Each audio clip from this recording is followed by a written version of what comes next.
குஜராத் மாநிலம் போர்பந்தரில் இந்திய கடலோர காவல் படைக்கு சொந்தமான துரு ஹெலிகாப்டரில் வீரர்கள் வழக்கம் போல பயிற்சியில் ஈடுபட்டிருந்தனர். பகல் 12:10 மணிக்கு போர்பந்தர் ஏர்போர்ட்டில் ஹெலிகாப்டர் தரையிறங்கிய போது எதிர்பாராத வகையில் விபத்து நேர்ந்தது. ஹெலிகாப்டர் கீழே விழுந்து தீப்பிடித்து எரிந்தது.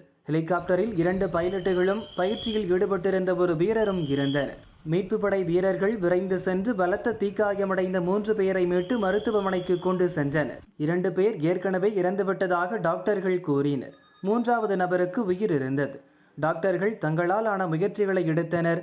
ஆனால் அவரையும் காப்பாற்ற முடியவில்லை. தொழில்நுட்ப கோளாறு காரணமாக விபத்து ஏற்பட்டதாக முதற்கட்ட தகவல் தெரிவித்தனர்.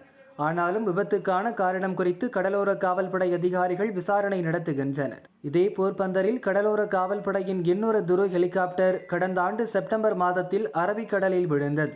எண்ணெய் கப்பலில் உடல்நலம் பாதிக்கப்பட்ட நபர் ஒருவரை மீட்டு வருவதற்காக சென்றபோது அந்த விபத்து நடந்தது. அப்போதும் 3 வீரர்கள் தான் இறந்தனர். 2 பேரின் உடல் உடனடியாக மீட்கப்பட்டு விட்டது.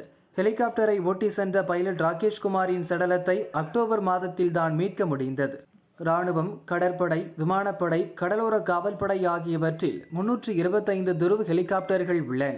இவை பெரும்பாலும் மீட்பு பணிக்காக மட்டுமே பயன்படுத்தப்படுகிறது. சமீபத்தில் குஜராத்தில் ஏற்பட்ட மழை வெள்ளத்தின் போது ஆபத்தில் தத்தளித்த 67 பேரை துரு ஹெலிகாப்டர் காப்பாற்ற உதவியது. 2 ஆண்டுகளுக்கு முன்பு துரு ஹெலிகாப்டர்கள் தொடர்ச்சியாக விபத்தில் சிக்கியது. வடிவமைப்பில் பிரச்சனை இருப்பது கண்டறியப்பட்டது. துரு ஹெலிகாப்டர்கள் பறக்க தடை விதிக்கப்பட்டு தீவிர பாதுகாப்பு சோதனைக்கு உட்படுத்தப்பட்டது.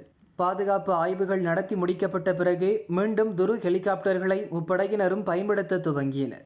கடந்த 4 மாதங்களில் துரு ஹெலிகாப்டர்கள் மீண்டும் 2 முறை விபத்தில் சிக்கியுள்ள நிலையில் முப்படையினரும் அதிர்ச்சியடைந்துள்ளனர்.